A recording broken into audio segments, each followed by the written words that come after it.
Hello friends, कैसे हैं आप सब? बढ़िया। आशा है आप सभी के एग्ज़ाम्स बहुत अच्छे से जा रहे होंगे और आगे भी बहुत अच्छे से जाएंगे। आ, कुछ बच्चों का कमेंट्स था कि सर स्टडी को लगातार किस तरह से जारी किया जा सकता है, यानी पढ़ाई के बीच बीच में जो बोर लगने लग जाता है, यानी हम जल्दी ऊब जाते हैं, तो उसको हम किस तरीके से दूर करें और लगातार बहुत ही ज़्यादा समय तक हम पढ़ाई को किस तरीके से जारी रख सकते हैं। तो इसके लिए आपको सबसे पहले तो अपना मनोबल बहुत बड़ा करना होगा, यानी आपको मन की शक्ति को बढ़ाना होगा। और उसके लिए चार बहुत ज़रूरी चीज़ें हैं जिसको आपको फॉलो करना होगा। अगर आप फॉलो किए तो धीरे धीरे ये प्रैक्टिस आपकी बढ़ती जाएगी। वो चार ज़रूरी चीज़ें कौन कौन सी हैं? सबसे पहले तो आपको होनी चाहिए दृढ़ इच्छा, यानी जो आप पढ़ रहे हैं उस पर आपकी इंटरेस्ट होनी चाहिए। अगर इंटरेस्ट नहीं है तो आप बहुत सारा समय दे करके भी ठीक तरीके से नहीं पढ़ पाएंगे, क्योंकि आपका इंटरेस्ट नहीं, आप वहाँ पे अपना मन नहीं जमा पाएंगे तो उस चीज़ को कैसे अच्छे से पढ़ पाएंगे। तो सबसे पहले आपको वहाँ पे अपना इंटरेस्ट बनाना होगा, वहाँ पे आपको इच्छा अपनी बनानी होगी। दूसरी शर्त है दृढ़ संकल्प, यानी आप जब भी पढ़ने बैठें तो ये अपने आप को एक संकल्प दे दें, यानी अपने आप को एक टारगेट दे दें कि मुझे इतने घंटे तक या इतने समय तक ये टॉपिक कवर करना ही है, ये यूनिट कवर करना ही है। अगर बीच बीच में मन भटके तो बार बार आपको खुद से ही बात करके अपने आप को समझाना पड़ेगा कि नहीं, मुझे ये कवर करना ही है, मुझे ये कंप्लीट करना ही है। अगर पूरा यूनिट ना सही तो आप कम से कम कुछ पेजेस का स्वयं को टारगेट दीजिए कि ये यहाँ से यहाँ तक के पेजेस को मुझे आज किसी भी तरीके से इतने समय के बीच कवर करना है, चाहे कुछ भी हो जाए। जब आप अपने आप को कड़ी शर्तों से, कड़े नियमों से खुद को बांधने लगेंगे तो इससे आपके मन की शक्ति भी बढ़ेगी और आप देखेंगे कि आप लगातार पढ़ाई भी कर पा रहे हैं और कम समय में ज़्यादा पोर्शन कवर कर पा रहे हैं। तो इससे दूसरी शर्त ये हो गई कि दृढ़ संकल्प, यानी दृढ़ निश्चय आपको करके बैठना होगा। और हाँ, बीच बीच में ध्यान जरूर भटकेगा, लेकिन आपको खुद से बात करनी है उस समय कि नहीं, अभी मुझे पढ़ना है। जब आप खुद से बात करने लगते हैं और खुद को बांधने लगते हैं, देखो मन का स्वभाव होता है बार बार भटकना, वो आपको बार बार भटकाएगा। थोड़ा देर मोबाइल चला लूँ क्या, थोड़ा देर टीवी देख लूँ क्या, थोड़ा देर दूसरों से बात कर लूँ क्या, थोड़ा देर घूम के आ जाऊँ क्या, ये मन की प्रकृति है, ये सबके साथ होता है। लेकिन इसको जो खुद से बात करके रोक ले, बार बार आपको रोकना पड़ेगा।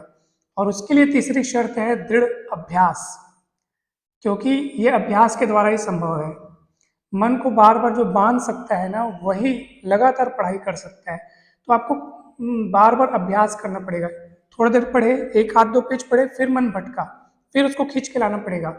और जो मन के बहने के साथ बह गया, समझो वो नहीं पढ़ पाएगा। मन जैसा कह रहा है, हाँ चलो थोड़ा देर मोबाइल चला लिया, और आप सच में मोबाइल चलाने लग गए, इसका मतलब आप मन के वश में हैं। आपको ऐसा नहीं करना है, आपको मन के वश में नहीं रहना है, बल्कि अपने मन को, आपको खुद को, उसको अपने वश में करना है। और ये जो कर पाया, समझ जाओ वो लगातार आप जितने चाहें उतने घंटे पढ़ सकते हैं, लगातार पढ़ सकते हैं। तो सबसे पहले आपको दृढ़ इच्छा, यानी जो आप पढ़ रहे हैं उस पर आपको इंटरेस्ट बनाना पड़ेगा। दूसरा है दृढ़ संकल्प, यानी जब भी बैठे एक टारगेट लेके बैठे। लंबे टाइम टेबल बनाने की कोई आवश्यकता नहीं है, हफ्ते 10 दिन का, महीने का टाइम टेबल बनाने की कोई आवश्यकता नहीं है। आप जब बैठे कुछ देर का टाइम टेबल बना दें। जैसे मान लीजिए अभी 9 बजे पढ़ने बैठे हैं, तो आप एक आध 2 घंटे का, 3 घंटे का टाइम टेबल बना लो कि 3 घंटे के अंदर मेरे को यहाँ से लेकर यहाँ तक के पोर्शन को किसी भी हालत में कवर करना है। और थोड़ा बड़ा पोर्शन दे दीजिए, ताकि वो जब कंप्लीट ना होने लगे तो आपके माइंड में हल्का सा प्रेशर बने। और आपने जो खुद को एक शर्त, खुद को जो एक टारगेट दिया है, वो टारगेट कंप्लीट होना ही चाहिए। इस बात का जब प्रेशर बनेगा तो आपके पढ़ाई करने की स्पीड बढ़ेगी, और जो दिमाग आपका भटक रहा था वो कम होने लगेगा, कम भटकेगा दिमाग आपका। कॉन्सेंट्रेट, यानी पढ़ाई पे जो एकाग्रता है वो धीरे धीरे धीरे धीरे बढ़ती जाएगी। तो और इसको बनाने के लिए दृढ़ अभ्यास जरूरी है। तो ये 3 शर्तें हो गई, 3 बातें हो गई, दृढ़ इच्छा, दृढ़ संकल्प और दृढ़ अभ्यास। और सबसे लास्ट वाली चीज है, चौथी चीज है, वो है दृढ़ विश्वास खुद पर। ठीक है, यानी आपको हर हाल में खुद पर विश्वास बनाए रखना है कि मैं ये कर सकता हूँ या कर सकती हूँ, और मुझे ये किसी भी हालत में आज कंप्लीट करना है। ये वाला पेपर मेरा सबसे बेस्ट जाएगा। हर पेपर के लिए आपको यही कहना है कि ये वाला मेरा पेपर सबसे बेस्ट जाएगा। और आपको खुद को विश्वास रखना है। खुद को विश्वास आप जितना चाहे उतना ज़्यादा अच्छे से विश्वास रखिए। उसके लिए आपको कोई कंजूसी नहीं करनी है। आप अपने आप को कभी कम मत आंकिए, अपने आप को कभी हीन मत समझिए। आप अपने आप को बढ़ा चढ़ा कर, लेकिन हाँ, उस तरीके की मेहनत भी कीजिए। कॉन्फिडेंस रखना है, ओवर कॉन्फिडेंस नहीं रखना है, ठीक है। विश्वास रखने का अर्थ ये है कि खुद को कम नहीं आंकना है, खुद को सक्षम मानना है, खुद को ऐसा मानकर चलना है कि हम ये कर सकते हैं, ये हमारे लिए कठिन नहीं है। हम आज दिए गए समय में, यानी जितना समय हम खुद के लिए निर्धारित रखे हैं, उस समय में इतने हिस्से को हम कवर कर सकते हैं। और ठीक उसके बाद आप नया टारगेट खुद को देना है, ठीक है। अगर पढ़ते बहुत ज़्यादा समय तक आप पढ़ते पढ़ते मान लीजिए बीच में थोड़ा ऊब रहे हैं, थोड़ा बोर हो रहे हैं, तो उसके लिए भी मैंने कई सारे तरीके बताए थे अपने पिछले वीडियो में। या तो आप सब्जेक्ट चेंज कर दीजिए, जैसे किसी एक पर्टिकुलर सब्जेक्ट का पेपर है, आपको वही सब्जेक्ट पढ़ना है, सब्जेक्ट चेंज नहीं कर सकते, तो आप यूनिट चेंज कर लीजिए। यूनिट जैसे मान लीजिए मैं फर्स्ट यूनिट पढ़ रहा हूँ काफ़ी देर से, लगभग कंप्लीट होते आ गया है, लेकिन अब मेरे को थोड़ा सा उबासी लग रही है। अगर आपके पास कोई ज़्यादा इमरजेंसी नहीं है तो आप यूनिट दूसरा स्टार्ट कर दो। अगर कुछ इमरजेंट मतलब कुछ वर्क आ गया, आपको काम आ गया, कुछ इमरजेंसी काम आ गया, तो आप जाइए उसको फटाफट करके आ जाइए। ब्रेक भी ज़्यादा लंबा नहीं होना चाहिए, 5-10-7 मिनट 10 मिनट। कुछ भूख लग रही हो तो खा पी के आ जाइए, मगर याद रहे आपके दिमाग में लगातार वही चीज़ रहनी चाहिए। आपके दिमाग में वही चीज़ घूमते रहनी चाहिए कि मुझे तुरंत जाकर ये कंप्लीट करना है, ये कंप्लीट करना है। तुरंत आ जाइए, फिर आप दूसरा टारगेट निर्धारित कर लीजिए, दूसरे टारगेट पे बैठ जाइए, दूसरा यूनिट स्टार्ट कर लीजिए, उसको पढ़िए, फिर उसके लिए नया टारगेट निर्धारित करिए, और वही 4 शर्तें जो मैंने आपको बताई हैं उनको बार बार ध्यान में दिमाग में रखिए। दृढ़ इच्छा, जो पढ़ रहे हो उस पर अपनी इच्छा बनाओ। इच्छा बनानी पड़ती है, ध्यान रखिए, इच्छा बनानी पड़ती है। आप उसको जब चाहोगे, हाँ ये मुझे पसंद है और मुझे आज किसी भी तरीके से ये याद करना है, जब आप उसको इच्छा रख के चाह करके पढ़ोगे ना, तो आप ज़्यादा अच्छे से पढ़ पाओगे, और वो आपको ज़्यादा लंबे समय तक याद भी रहेगा, और एग्जाम में याद जब रहेगा तो अच्छे से आप लिख भी पाओगे। और दृढ़ संकल्प मैंने बताया, और ये अभ्यास बार बार करना है। देखो ये निश्चित है कि आपका मन बार बार भटकेगा, सबका भटकता है, हमारा भी भटकता है, लेकिन ना जो खुद से संवाद करके, यानी कि खुद से बातचीत करके बार बार अपने मन को वापस मोड़ करके बार बार स्टडी में बिठा पाता है, वही लगातार पढ़ पाता है। इस बात को हमेशा ध्यान रखिएगा। देखिए बच्चों, होता क्या है कि कई बच्चे पढ़ाई के दौरान कम समय में ही, यानी थोड़ी देर पढ़े और बोर हो जाते हैं। कई ऐसे बच्चे होते हैं जो साल भर बहुत अच्छे से पढ़ाई करते भी हैं, और जिनको इस बात की फिक्र नहीं रहती कि हमारे मार्क्स कितने आएंगे, हम पास हो पाएंगे कि नहीं हो पाएंगे। इस बात की बिल्कुल फिक्र नहीं रहती, क्योंकि उनकी तैयारी बहुत अच्छी रहती है, इसलिए उनको अपने परसेंटेज की चिंता नहीं रहती। वो तो सिर्फ इस बात की कोशिश में लगे रहते हैं कि हम कितना अच्छा अपना बेस्ट दे सकते हैं। अच्छा तो आएगा ही, परसेंट अच्छे मार्क्स तो आएंगे, लेकिन अच्छे में भी कितने अच्छे आएंगे, इस बात का प्रयास वो करते हैं। इसलिए वो निश्चिंत रहते हैं, टेंशन फ्री रहते हैं। कुछ बच्चों को टेंशन रहती है, जो साल भर नहीं पढ़े रहते, सिर्फ परीक्षा की जो छुट्टियां मिलती है 2-3 दिन की, 4 दिन की, केवल उसमें जो पढ़ते हैं और पास होने की कोशिश करते हैं, उनको टेंशन रहती है कि हमारा पढ़ा हुआ आएगा कि नहीं आएगा, अगर वो नहीं आया, वो आ गया तो क्या होगा। इस बात की टेंशन रहती है कई लोगों की। देखिए बच्चों, मैं आपको एक बात बता रहा हूँ। पढ़ने की सबकी अलग अलग प्लानिंग, अलग अलग योजनाएं रहती हैं। इस पे मैंने एक छोटा सा निष्कर्ष निकाला है, मैं आपको अगर वो बताऊं तो हो सकता है कि आपके पढ़ाई करने की जो तीव्रता है, जो स्पीड है, वो और भी तेज गति से होने लगेगी।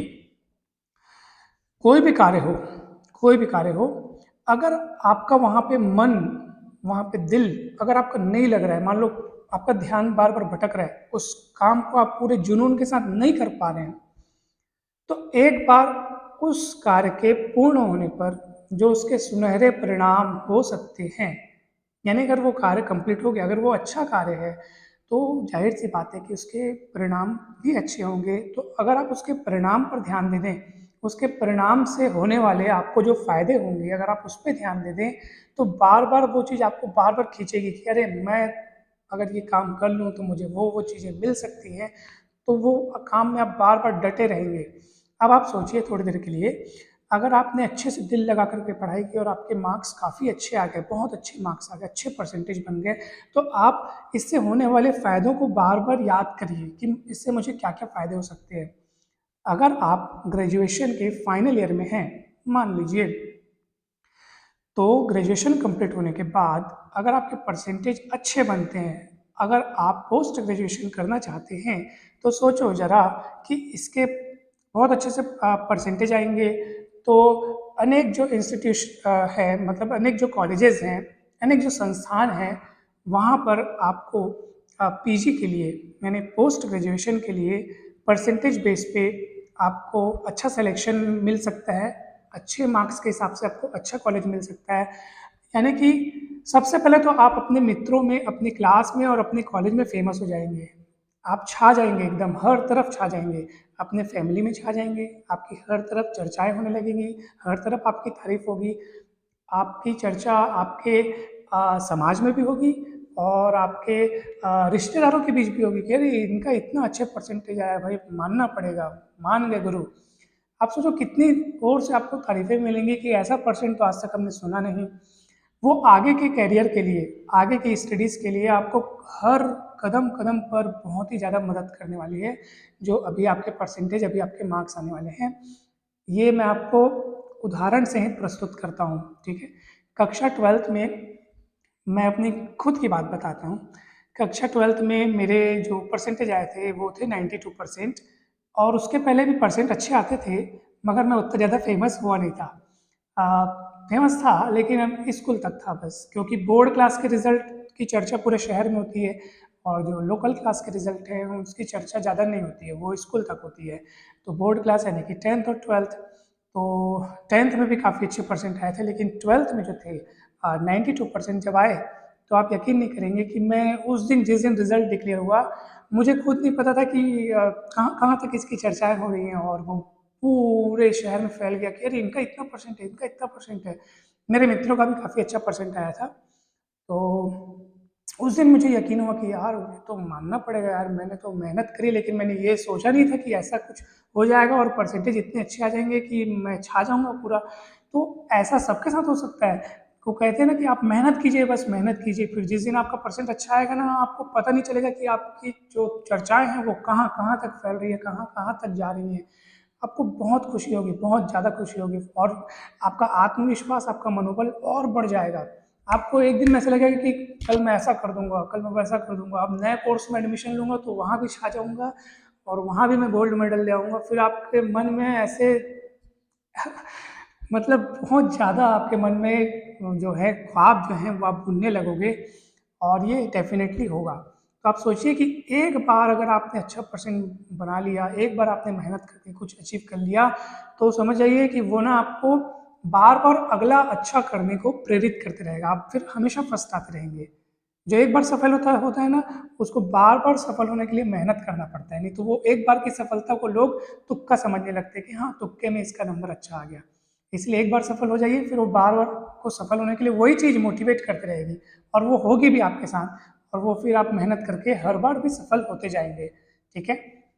तो आपको परिणामों पर ध्यान देना है कि आप कहाँ-कहाँ नहीं फेमस हो जाएँगे। 12th क्लास में जब मैं अच्छा रिज़ल्ट लाया था, मेरा जब अच्छा नंबर आया था, तो सबसे पहले तो हमारे समाज में इसकी चर्चा हुई, वहाँ से अलग सम्मानित किया गया, स्कूल लेवल में अलग सम्मानित हुआ। फिर वो 26 जनवरी और 15 अगस्त को हमारे मैदान में, जहाँ पर परेड होती है और जो भी झांकी वगैरह निकलती है, वहाँ पर अलग अलग से एक प्रशस्ति पत्र और सम्मान दिया गया। मतलब पूछिए मत, बहुत ज़्यादा मज़ा आ गया एकदम। तो इसलिए आप ना परसेंट पे ध्यान दीजिए, एक बार का अच्छा परसेंट पूरी ज़िंदगी बना देगा। तो आपको अपने परिणामों पे बहुत ध्यान देना है। जैसे हम कुछ गलत काम करने वाले होते हैं, कहीं कुछ गड़बड़ करने वाले, चोरी करने वाले हैं, तो आप देखते हैं आपका मन घबरा रहा है, क्योंकि आप वो गलत काम कर रहे हैं। और अगर आप उसी समय उसके परिणाम पर ध्यान देने लग जाएँगे, अगर मैं ये काम किया, तो इससे क्या-क्या हो सकता है? हो सकता है मैं अगर पकड़ा गया, नहीं पकड़े जाएंगे ना तो भी नुकसान है दोस्तों, आपका मन दूषित हो जाएगा। किसी भी गलत काम करने से मन तो दूषित हो जाता है। घबराहट, डर, चिंता के भाव जब मन में आएंगे तो वो तो दूषित होना उसका तय है, और वो इम्प्रेशन आपके चेहरे पे भी दिखाई देगा। जो कोई भी अनुचित कार्य या गड़बड़ कार्य करते हैं उनके चेहरे पे कभी भी आप रौनक, चमक, हंसी, मुस्कुराहट तेज नहीं देखेंगे। उनका चेहरा हमेशा घबराया हुआ दिखेगा, मुरझाया हुआ दिखेगा। ऐसा दिखेगा कि वो कुछ बात से चिंतित है, हैरान है, परेशान है, ऐसा ही लगेगा। अगर गलत कार्य करते वक्त हम थोड़ा समय सोचकर उसके परिणाम पे ध्यान देंगे कि इसके क्या क्या दुष्परिणाम हो सकते हैं। हो सकता है सबसे पहले तो आपको पकड़े जाने के बाद आपको काफ़ी शर्मिंदगी महसूस होगी, बेइज्जती हो सकती है। अगर ज़्यादा बड़ा अपराध है तो जेल जा सकते हैं, लोक निंदा हो सकती है, यानी सभी लोग फिर आपकी बुराई करेंगे कि यार एक ऐसा आदमी है। अब सोचिए, तो आप सोचो कि जब बुरा काम करने हम जाते हैं तो अगर उसके परिणाम के लिए हम अगर सोच रहे थोड़ा तो हम ठहर जाते हैं, उस काम को करने से रुक जाते हैं। तो वैसे ही अच्छे काम को करने से पहले अगर हम मतलब अच्छे काम करने से अगर आपको आपका मन नहीं लग रहा है, आपका दिल नहीं बैठ रहा वहाँ पे, और अगर आप उसके परिणाम को सोच लिए, उसके सुनहरे परिणामों के बारे में अगर कल्पना कर लिए, तो उस काम करने की ललक और भी बढ़ जाती है, जुनून और भी बढ़ जाता है। तो आप सबसे बस इतना ही कहना था। थोड़ी सी बात कहनी होती है लेकिन वो कहते कहते बहुत ज़्यादा हो जाती है। देखिए 16-17 मिनट हो रहे हैं, सो बस इतना ही कहना था।